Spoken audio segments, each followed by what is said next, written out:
পারে না, বুক যেন ধড়ফড় করতে লাগলো, গলাটা মনে হয় ফেটে যাচ্ছিল।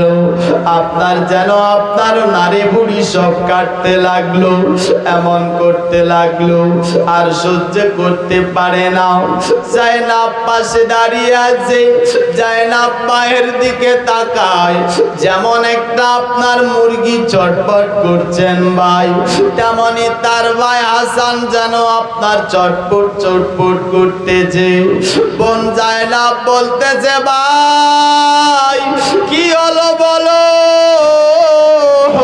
বলছে, বোন রে কি বলবো বলো, জালেমেরা হয়তো আবার বিষ দিয়েছে, আমার আর সহ্য হয় না, আমি আর সহ্য করতে পারি না, আমার নারী বুড়ি মনে হয় সবকিছু কেটে চলে যাচ্ছে। ইমাম হাসান বলতে নাই, জায়নাব বলেছিলেন,